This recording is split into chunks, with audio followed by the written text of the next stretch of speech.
Hi, and welcome back to the Westlock Library's online tutorial of Ancestry Library Edition. Today's tutorial will be all about the different options you can use in your search. Before we start, you must first log in to the Westlock Library website using your library card and PIN, then click eResources at the top of the page. Scroll down and select Ancestry Library Edition.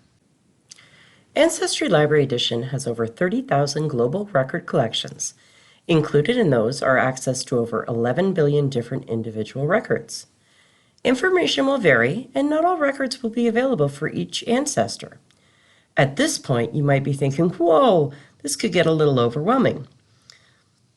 But don't panic, as you can narrow down your searches into categories. There are many different types of collections available to peruse, and many of those collections can then be further broken down into subcategories. Census records are available from 1851 to 1921, which can include images, and if you have additional information, you can add this to narrow down your search. Search through vital records with subcategories, which would include birth, baptism, marriage, divorce, death, burial records, and obituaries. Did your ancestor serve in the military?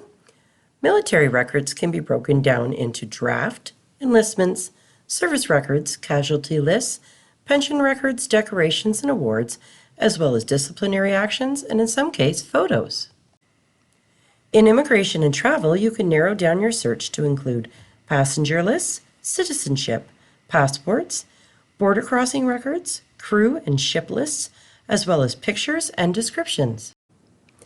I really enjoy the family tree search option, as it gives you a chance to look at thousands of trees people have created on their paid Ancestry site. It may include an abundance of information you may have been searching for. Before we do an actual search, I thought it would be a good time to look at some of the helpful tips and strategies that can make your search a little easier. The wildcard character, an asterisk, is a great tool to use when you don't know exactly how a name would be recorded in a document.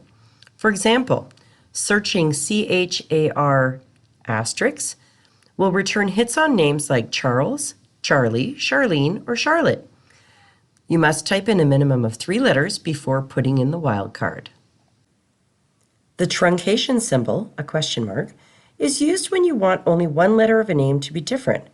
For example, if you were trying to find the name Hansen, spelled Hansen, it sometimes could have been spelled differently, like Hanson. You could type in Hans, question mark, N, to find both variants of the spelling. When searching keywords, try using quotation marks around 2 or more terms to aid in the precision of the search. For example, civil rights, World War II. This will narrow down your results. Now it's time to take a closer look at the general search section of the Ancestry Library Edition. Click on Search in the navigation bar at the top of the page.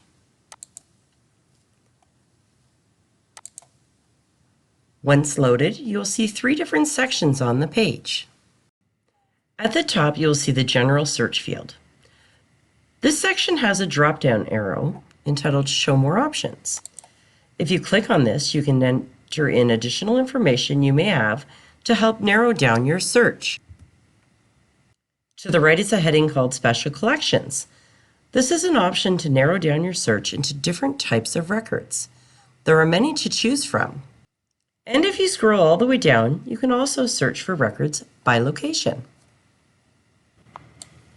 Let's start with the general search. First, you will type in the name of the ancestor you are looking for, by first, middle, and last name. Next, if you know, type in the place that your ancestor may have lived. A great feature of this section is when you start typing location, it will make suggestions based on information already available in the records. Pick the one closest to the one you were looking for and select it with your mouse. Next, type in the approximate year of birth for your ancestor. An option will be put below that year where you can select the different years, covering anything from that exact year, spanning 10 years or more. You can choose the one that you feel most comfortable with. There is an additional option in the year area. You will notice a calculator. If you click on that, a box will open up. This is great if you knew how old an ancestor was around a particular year, and it will do the math for you. Just enter in the information. Then click OK. Once you've entered in the information, click Search, and it'll populate your results.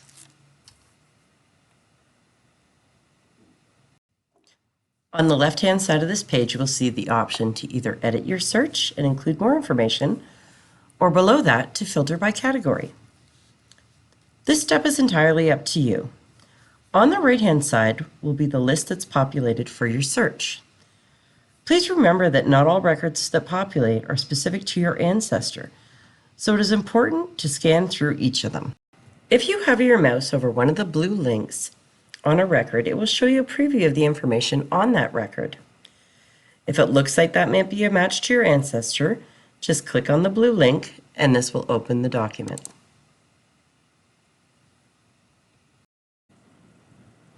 Well, that's it for today. Don't forget to use your charts and forms to record your finds, print, or you can email them home to yourself.